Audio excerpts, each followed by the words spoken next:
Hello everyone, welcome back to another episode of Dockside Dispatch. I'm your host Oliver Kim. And I'm your host Sasha Nelson-Nouvet.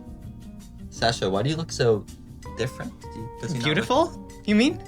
I guess. What happened though? Well, there's been some extreme cosmetic surgery that has resulted in a little bit of eye color change and fingernail length modifications and other relevant changes to my body, and I'm feeling extremely extreme. It's really great. Well, that's great. Great for you, man. Now onto our first segment of the day, Current Events. Hello and welcome to this week's edition of Current Events. My name is Justine and I will be your host. This coming Friday, the 24th of April, is Pro D Day, meaning that if you show up, no other students will be here. Hi, I'm Jody, and I'm here to say our robotics team, the Esquimalt High robotics team, is going to Worlds on the 26th, and they're coming back sometime in May. We're the only team in Canada west of Montreal going to this year's World Robotic Tournament, which is pretty awesome. If you see a member of the robotics team, give them a cheer. Writing Club is going to Vancouver from the 23rd to the 25th for Hullabaloo, which is a spoken word poetry festival for high school aged poets. That's going to be really cool. Also support your friends or peers in Writing Club. They're doing great stuff. The first showings of Esquimalt's musical production will be this weekend. The show is Hadestown. On Thursday, April 30th, the Term 3 marks will be available on Parent and Student Connect. That's all for current events. Have a great day, Esquimalt. Wow, that was delightful. Certainly eye-opening, and I would say even picture-moving as well. I'd say, wait a second. Picture moving? Like a motion picture? That moves? Oh, well, there's actually a club for those. What's it called? It's called the EHSSCMPO, I think. Oh, the EHSSCMPO. Yeah, Yes. exactly. I know what that's called. Well, if you don't, something is coming. An earth-shattering club. One goal. To watch cool movies.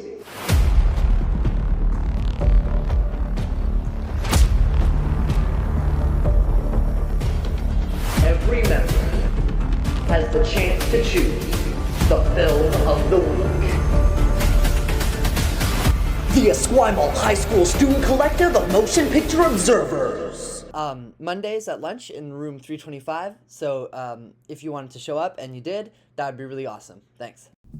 wow, the power of film. It sure is powerful. I'd say so. Say, Sasha, what's your favorite kind of movie? Well, Oliver, my favorite kind of movie is the ones where they sing words. It's like a musical. Oh, a musical. Musicals? Well, if you like musicals, then the next segment is gonna be your jam. Sure is. Welcome to the 6th and not final episode of Dockside Dispatch's Jody's Magic Music Minute. This episode, we have a very special featured artist, the Esquimalt High Hadestown Musical. We're going to have an assortment of cast come up to the interview space to speak about their experience and sort of why you should come see the musical and what they like about the musical and what the musical is. Yeah. On the hill there was a railroad line. There was 3 old women all dressed the same. What is your role in the musical? I'm in the ensemble. I'm also in the ensemble. My role in the musical Hadestown is Orpheus. I play Fate 2 in the musical. I am one of the Fates in the musical with Tess and Molly Hoffman. What's your favorite character in the musical? I really like Orpheus's character. That's one of my favorites. My favorite character in the musical is Hades.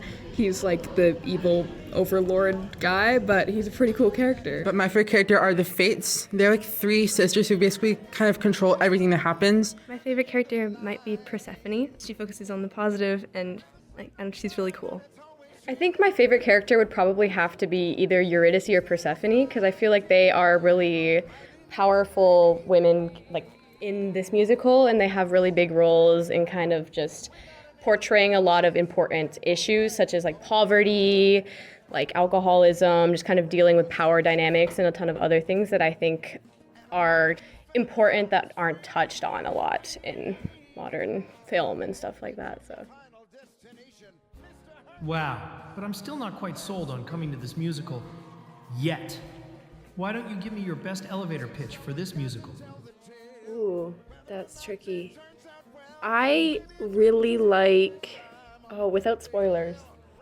Not to spoil anything, but it's a sad story, but it's told in a really beautiful way. Really good musical in general. I was fortunate enough to see it on Broadway, and I'd say it's just amazing in my opinion.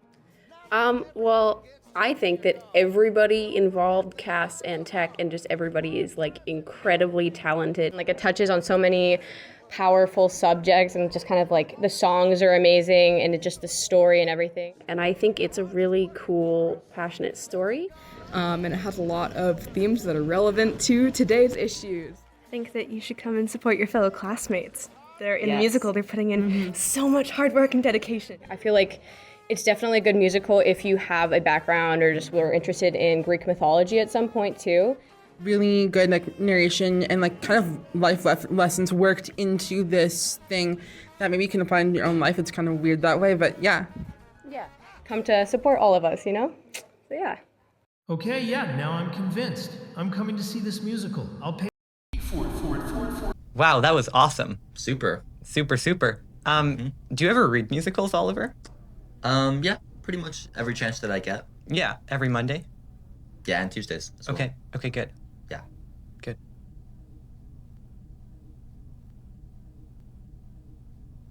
Hello, Esquimalt. I am very much not Mr. Orm, but I do have a book recommendation segment for you. Today I have 4 book recommendations with a variety of genres and styles of reading. First off, if you've seen the movie Project Hail Mary, which is the new movie with Ryan Gosling in space, spoiler alert, that was originally a book. The same author who wrote that book also wrote this book, The Martian.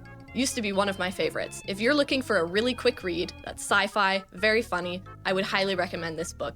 It's a real page-turner. It's told in first-person perspective of an astronaut who gets stranded on Mars.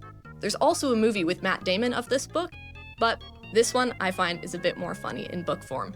Now, if you're not so much into sci-fi, but you're still looking for a really quick read, I would recommend A Good Girl's Guide to Murder. While the title may be a bit long, and maybe not the greatest title in book history, the book itself is a page-turner, and it'll really keep you hooked. It's about a young teenage detective who finds herself uncovering an old, years-past murder mystery case in her local town. If you're someone who's not looking for a quick read, but who would really love to get immersed into a book and see into an author's mind, I have 2 recommendations here. The first recommendation I have is The Fire Next Time by James Baldwin. The Fire Next Time contains 1 letter and an essay. The letter is from him to his nephew on the 100th anniversary of the Emancipation Proclamation, which freed slaves in the US. It's very much an insight into the time it was written. It was written in the 50s. And then the second part of this book is an essay called A Letter from a Region in My Mind, and it really feels like you're in his mind. If you enjoy works made by poets and a bit more of a serious read, I would really recommend The Fire Next Time. Also a heavier read is Homage to Catalonia. This book, like The Fire Next Time, is a short book, but it's fairly dense. It's a historical account from George Orwell, who you might know as the author of 1984 or Animal Farm, but it's his experience fighting in the Spanish Revolution. I would highly recommend these 4 books. You can find these ones at our school's library, and all of them at the public libraries. That's all, Esquimalt. Get reading. Well, Wow, that book looked that book was amazing. terrible. Wait. I thought it looked good. I thought it looked awful. It was offensively offensive and ugly and stupid, and it didn't make any sense. I don't think I can do this anymore, Oliver. No. Sasha needs to take a break and maybe spend a little bit more time contemplating who he really is. Good idea. And with that, this episode has come to an end, Esquimalt. Thank you, Oliver. Thank you, Sasha. And thank you, Esquimalt.